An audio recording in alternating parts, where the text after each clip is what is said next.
Hey, look, I'm Ashens now. Or maybe I'm Dankpods. Alright everyone, I got this stinky iPod right here, gonna turn it on and see all the I'm not gonna do this. Yeah, so, I made a Thumb Wrestling Federation video recently. Holy shit. Didn't really get to go over any of the products the series had, like toys, the book, trading cards, anything else. That was mainly because of time constraints. The video was already like, what, 20 minutes long?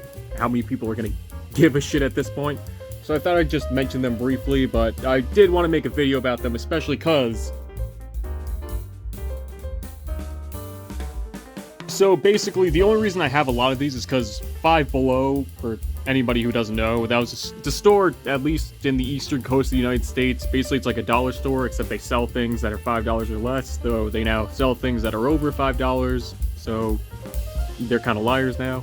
Used to sell a lot of cool stuff. There was a while where they were selling PS2 games in like 2013. You get brand new PS2 games for like $5.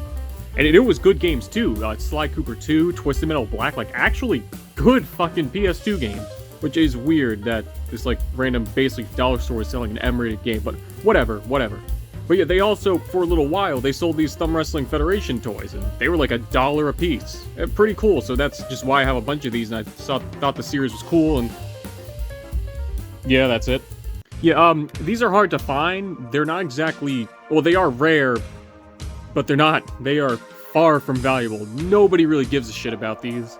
I did find a few on sale online, but like, they're not going for much, and yeah. So the way they would come with, there was a few ways. I know in England, and I assume other parts of Europe, it would come with, in these blind bags. Basically, you would open them up, and they would have a character in it. Ashens made a video about that. And he only got a Danny Kaboom and Ouch, and I don't have Ouch. And then in the United States, you would get them, originally they would come with like character packs where it'd be like based off actual show episodes. Like the first ones I got was Wasabi and Ouch. This is fucking Billy Batboy. I don't fucking know my TWF lore, I'm sorry everyone. Wasabi and Billy Batboy. They had a match in the first season where Wasabi basically beat the ever-living shit out of Billy Batboy the whole time. Good stuff, so you'd get that, you'd get like Hometown Huck versus whoever the fuck he fought. Stuff like that. They would come with little character bio sheets, like a little card, trading card, which you can still find those online, sold separately. There's like one website that has 1 million of them. They'd have like the stats and the backstory for the character. I don't have any of those anymore, kind of just threw them out. Later on, they got a little creative where they just started throwing together random characters who never had a match. Like minor characters like the Cheetah and Tomcat, who, for some reason in the TWF fandom, a lot of people ship them, which it's weird you're shipping, like... fun fact about Tomcat, he's voiced by Dan Green, who also voiced Knuckles the Echidna, Yugi from Yu-Gi-Oh!, and that one horse pinata from Viva Pinata. I'm not magical. Giddy up! Yeah! That was acting, children! Bravo for me! And here he is, the guy who used to be my favorite, the Canadian Face-Off Phil. Can you guess why he was my favorite? That's right, because he's Canadian, and I hate Canadians. Yeah, and then later on, they started selling these cheaper quality ones, like the big time. This one is really shit. Like look at him. He's falling apart right here. You can see his little, whatever the fuck these are supposed to be. They're falling apart. Looks like he's gone downhill in his career, and he's turned to drugs. Things have slowly gone downhill for the big time, the poor man. Ever since he had that career-ending injury. He just can't get off the stuff. Poor thing. Out at the age of 56. Guess I'll just set these up as how they are in the show, like what team they're on. Before I do that, just want to mention, these later ones that are cheaper quality, they also came with, big time, look fucking presentable for once. They came with like these little rings that you put your thumbs in, you would like fight each other like this. Actually, maybe if I put on the characters, it'll look more realistic. Grr, I'm gonna beat you, Tomcat. Oh, there's no way you're gonna beat me. Holy shit! And here are all the thumb wrestlers I have. I got, 1, 2, 3, 4, 5, 6 Dexteras, including 2 Danny Kabooms, so 7 if you want to count it as, like, Danny's twin brother, Fanny Faboom. And then over here I got the Sinistras, Big Time, Itsy Bitsy, Anafuego, Evil Ira, Scott Master Scott, Cheetah, Billy Bitch Boy, all the ones you could ever want. Now, there's one reason I have 2 Danny Kabooms, it's because... So when I originally bought my copy of Pokemon Heart Gold, I just had it with the cartridge. I bought it from GameStop used. I didn't have the box or anything. One day, this one fall over, that would be great. And then one day, you know, driving around with my friend and his dad, they stop, they see a guy, he put a garbage bin out, they had a lot of cool stuff. It had an empty fucking copy box of Pokemon Heart Gold, came with the manual and everything. Didn't have the game, but I had the games, that was good, so I managed to get this. Not for resale, still no Pokewalker, I've never used that, despite playing that game a million times. And it had a Danny Kaboom, which is the one that still has the tag on it. Does that make it rarer, more expensive? Nobody gives a shit. These are gonna be the next NFTs, just you watch. And yeah, that's really it for these toys. I mean, there's not much else I can say, you just put them on your finger and you pretend like you're actually Hometown Huck. Oh my god, I've become too powerful. Nobody can stop me now! No one! No one!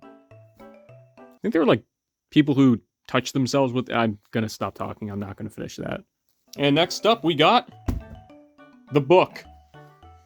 Thumb Wrestling Federation, the official thumb book. Not a handbook, a thumb book. Get it? Yeah, that's a good joke.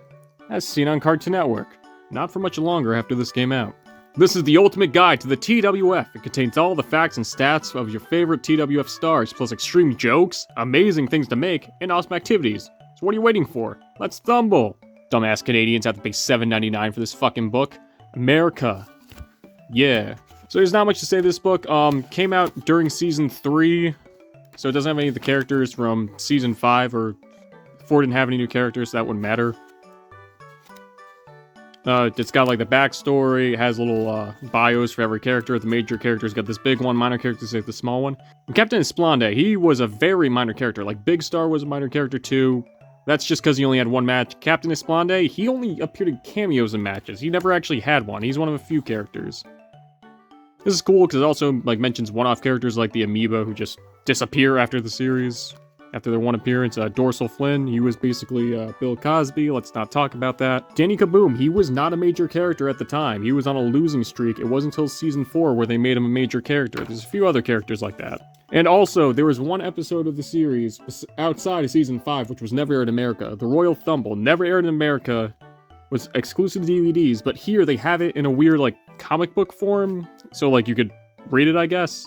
It was basically a tag team match, but turns into the Royal Rumble from WWE, which, for those of you who don't know, basically with that, 50 dudes enter the ring. Now they have it for women too, but they enter the ring one at a time. Eventually, everybody gets eliminated by being thrown out of the ring over the ropes. One man remains, one man wins.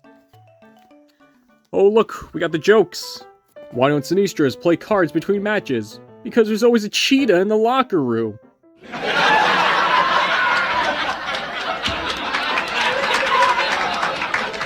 Get it? Because there's a wrestler named the Cheetah. Why did the wrestler take a pillow to the ring? Because he wanted to practice his sleeper hold. What is Gagachog's favorite food? A club sandwich. What is Sir Serpent's favorite subject? History.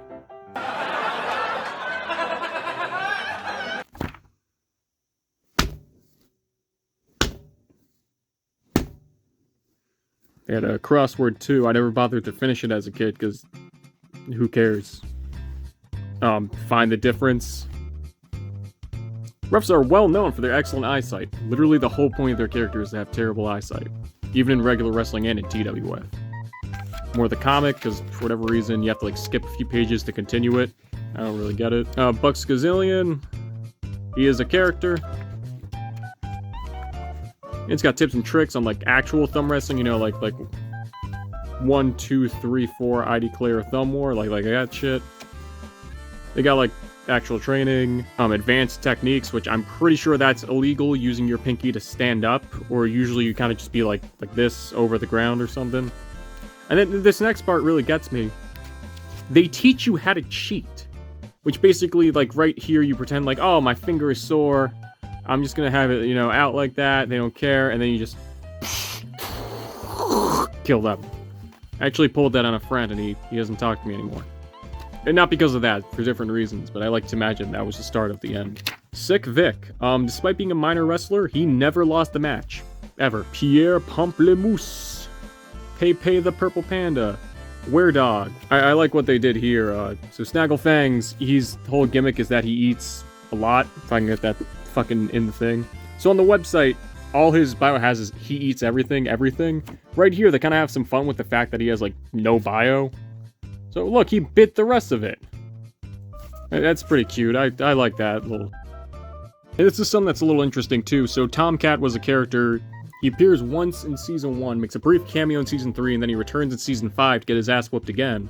But in Season 1, for whatever reason, he turns into a zombie halfway through his match. So they actually give you, like, different bios for, like, his regular form and then the Tom Zombie form. Which I think is kind of cool, I guess. What is Tomcat's favorite color? Purple! Sorry, I just had a moment there. And here it teaches you how to make your own ring out of cardboard. I guess that's kind of cool. You could, like, cut shit out, like make your own, like, championship belt. I put first on one, I don't know. Spot the Sinistras. Why don't you spot these nuts? And now we're about to get into the interesting part. The create your own wrestler. Now there's a game on the website where you could do that. I'll try to find the few I made, but here you just drew, like, your own characters, Sinistras, Dexteras. Let's do the terrible ones I made. Like, we got Two-Face Joe. This is beautiful. This is like Shakespearean levels of amazing. He has 2 faces and is 5% good. Thank you, I really need to know that. Though THO lacks agility. I don't even think I knew what agility was. Though has a lot of power. Very good to know, and this is the picture of him in the ring. What do we got up here? Literally the one guy I was talking about before, Eater. One thing. Run.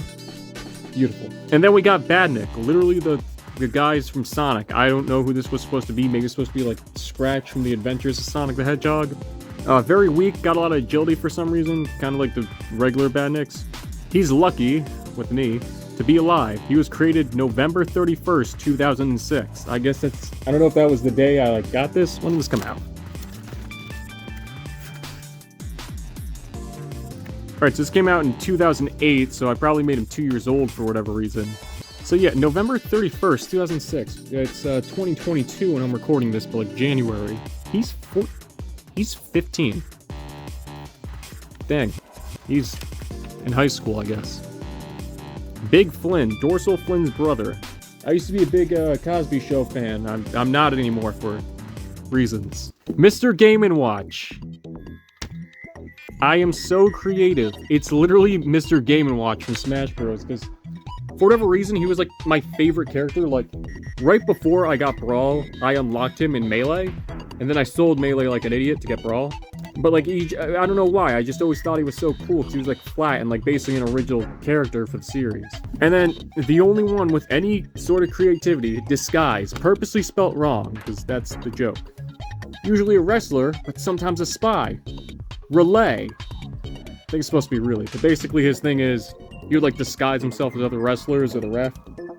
Not really much of a good guy, to be honest, but is anyone a good guy in the end? And we got the answers to this stuff in case you're stupid.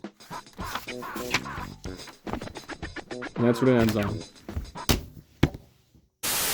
You Dexter a fool! Hey, come on! It's the new Thumb Wrestling Federation sticker album featuring stickers of all 52 TWF wrestlers! Coming soon!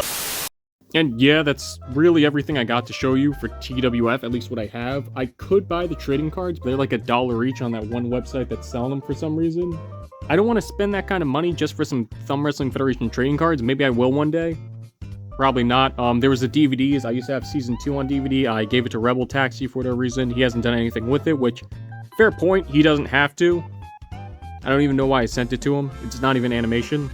I think I sent him some, like, cringy love letter, like, oh my god, I like your videos. Can you, like, shout me out? It's something cringy. I think I sent him some cringy letter with it. Hopefully he doesn't have that anymore, if I did. There's also t-shirts. I've been debating getting a t-shirt, but, like, they just have them for kids. I could probably fit into, like, a Kids XL or Kids L, but, yeah, who cares? And that's really everything with TWF. I probably could, like, talk more about it, but honestly, the fact that I'm making a second Thumb Wrestling Federation video is, like, crazy. So this is where I'm going to call it quits for the series, at least for now, unless there's, like, more information somewhat. And yeah, that's really it. My first time using a green screen. Hopefully it actually looks good in the video. I don't know. I don't know how to end videos. Oh, will this thing turn on? Will it turn on? Oh shit, you can see me.